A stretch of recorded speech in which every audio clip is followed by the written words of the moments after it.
Soya பன்னீர் cutlet. இப்போ first வந்து பார்த்தீங்கன்னா நம்ம கிட்ட இந்த மீல் மேக்கரை நம்ம வந்து நல்லா ஊற வச்சு நல்லா தண்ணியெல்லாம் பிழிஞ்சிட்டு வச்சிருக்கோம். இதை வந்து ஒரு பவுல் ஆட் பண்ணிக்கலாம். 2ல இருந்து 3 பச்சை மிளகா. இதை மிக்சியில கொஞ்சம் கோர்ஸா நம்ம அரைச்சு கொண்டு வந்துடலாம். அடுத்ததா இதுல நம்ம கிட்ட இருக்க பன்னீர் இந்த மாதிரி துருகி வச்சுக்கோங்க. அந்த பன்னீரை இதுல சேர்த்துக்கலாம். நம்ம வேக வச்சிருக்க உருளைக்கிழங்கு இது மாதிரி நல்லா திருகி வச்சிருக்கோம். திருகி இருக்க கேரட்டையும் ஆட் பண்ணிக்கலாம். நல்லா பொடியா நறுக்கி இருக்க கேப்சிகம், பொடியா நறுக்கி இருக்க ஒரு வெங்காயம். அடுத்ததா இதுல பொடியா நறுக்கி இருக்க புதினா, கொஞ்சம் கொத்தமல்லி, தேவையான அளவுக்கு உப்பு சேர்த்துட்டு 1/4 டீஸ்பூன் அளவுக்கு ஜீரகத்தூள் ஆட் பண்றோம்.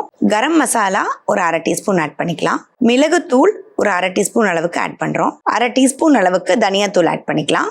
இப்போ இது எல்லாத்தையும் சேர்த்து நம்ம நல்லா பிசைஞ்சிடலாம். உதிரிச்சு அப்படின்னாக்கா நம்ம வந்து இதில் கொஞ்சமா வந்து இப்போ நம்ம இதில் தண்ணி தெளிச்சுக்கலாம்.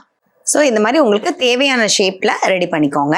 இந்த கட்லெட்டுக்கான நம்ம வந்து ஒரு மிக்சர் ரெடி பண்ண போகிறோம். 2 டீஸ்பூன் அளவுக்கு நம்ம வந்து கார்ன்ஃப்ளவர் எடுத்துக்கலாம். ஒரு 2 டீஸ்பூன் அளவுக்கு மைதா ஆட் பண்ணுறோம். இதை தண்ணி விட்டு கட்டி இல்லாமல் ஃபஸ்ட்டு கரைச்சிக்கலாம். நம்ம வந்து இதை சேமியாவில் நம்ம வந்து கோட் பண்ண போகிறோம். கட்லெட் எடுத்துட்டு இந்த மாதிரி ஸ்லரியில் ஃபஸ்ட்டு வந்து நல்லா கோட் பண்ணிக்கோங்க.